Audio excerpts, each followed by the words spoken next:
Hey guys, how's it going? How are you doing? So guys, this is my presentation. I promise I said I was going to do a presentation about Ecuador, and here it is. Now, with my presentation, you can answer the questions on page 84 of the workbook, so yeah, pay attention. Now, let's get started. This is Ecuador, so I'm doing about my presentation about Ecuador, and as you can see, I have my 5 pictures there, sorry, my 9 pictures there, and yeah, let's talk about this. Now, as I said, we are going to use my presentation to answer the questions on page 84 of the workbook. So, yeah, pay attention. We're going to start with question number 1. Question number 1 reads, how big is the largest city in your country? Well, I don't know if you guys know, but the largest city in our country is... Boom! This is the largest city in Ecuador. Can you recognize that picture? Well, that's actually Malecón 2000, and that, of course, is Guayaquil, right? This is Guayaquil. That is the largest city in Ecuador. And how big is it? Well, it's 345 kilometers square, of course, right? That is the largest city in Ecuador. Now, question number 2, what's the wettest month in Ecuador? Well, the wettest months in Ecuador are actually March and April. But, of course, April is a little wetter than March. You could call it the rainy month, right? April is very, very wet. We even have a saying here in Ecuador. I don't know if you've ever heard it, but in Ecuador, here we say, Abril, aguas mil, because it rains a lot, right? Okay, well, that was the question number 2. Now let's go for question number 3. What is the driest month? So now, again, we don't have one month that is the driest. We actually have 2 months that are very dry.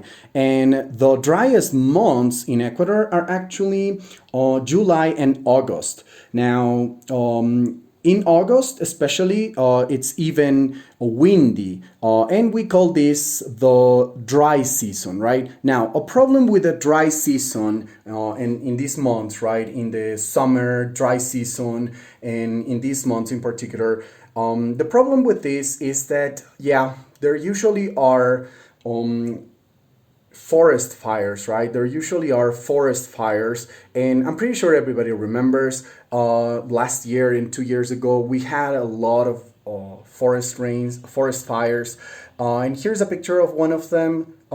Usually, the provinces that are affected by forest fires are Pichincha, Imbabura, Guayas, and actually 10 other provinces. So, yeah, the driest season is usually a problem. But something good about the dry season in Ecuador is that you can fly kites. And I don't know if you recognize this place. I think, I'm not really sure. But well, anyway, one of the places where you can fly kites is Parque Chimbia. Now, I'm not really sure if this is Parque Chimbia because I was looking for a picture like that, but I got this. I know, I hope it is. But anyway, Parque Chimbia here in Quito, it's actually a very nice place to fly kites, and you can do that usually in August.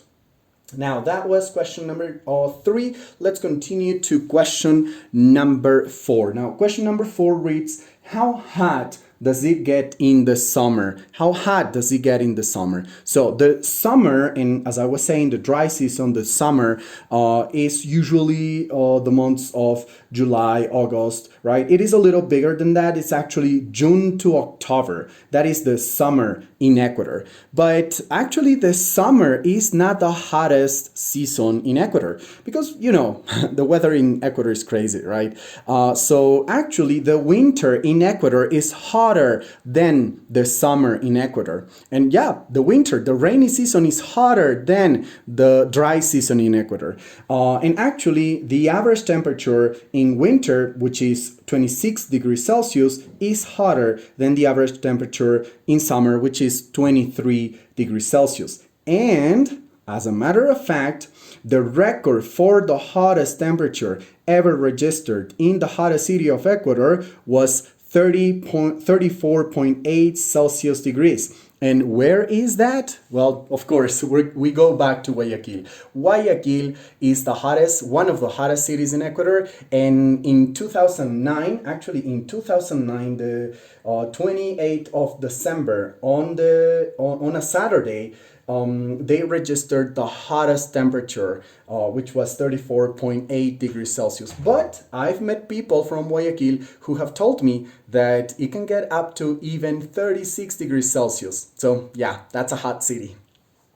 Now let's continue. The next question is question number 5. How cold does it get in the winter? Now, the winter in Ecuador is, you could say, from, let's say, November, maybe December, well, November to May. That is the winter, the rainy season. But it's actually hotter than the summer, as I said.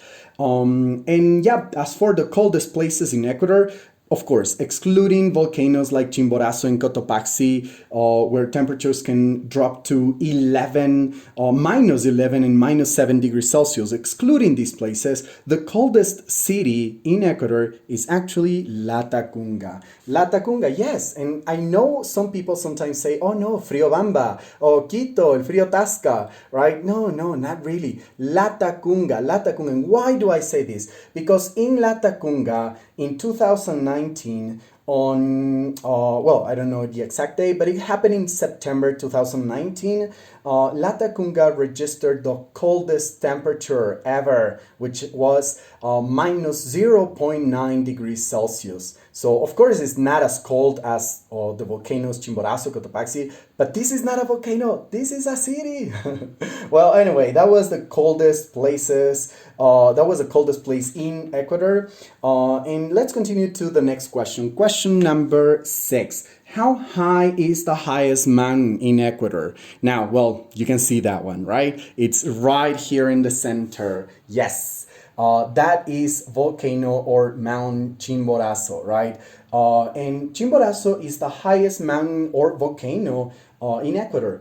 And also, listen to this. It is the farthest point on Earth's surface from the Earth's center. So, yes, this is farther. Chimborazo is farther. Chimborazo in Ecuador is farther from the center of the planet, even farther than Everest. You know Everest, right? 8,800 meters above sea level? No, this one is farther. If you measure how high Chimborazo is from the sea level, it's 6,000 something, so it's not as high. But this is the farthest point from the center of the earth, Chimborazo in Ecuador. And it is actually 1.8 kilometers farther from the center than Mount Everest. Now that was question number 6. Let's continue to question number 7. What's the most beautiful town to visit? Now, we're not going to fight here, okay? I have my own opinion. Like, I would love to say that the most beautiful town to visit is Tena Archidona, which is in the Amazon region. But no, according to a website, one of the most beautiful places to visit in Ecuador is actually Baños. Now, I don't know if you know Baños, but well, it's here. This is one place in Baños that is really, really famous actually. This is the tree house in Baños. The tree house is a viewpoint that is 2,600 meters above sea level. And I definitely recommend you visit this place. You should definitely visit this place. It's beautiful. And of course, if you are an adventurous person, you can try the end of the world swing, you know, columpio, right? Which is attached to the tree house, to the wooden cabin of the tree house. Well, those were the 7 questions of the page 84 on the workbook. And now let's talk about something extra. So I completed my task.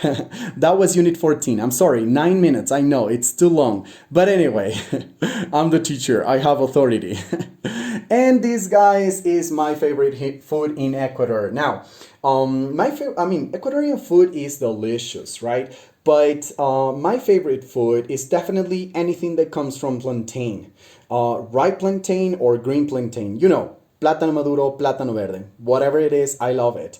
And here we have 2 examples, right? Here we have patacones.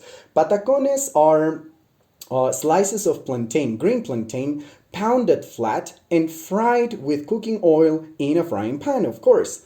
You have to remove, of course, when you fry them, you have to remove the excess oil or else they're too greasy.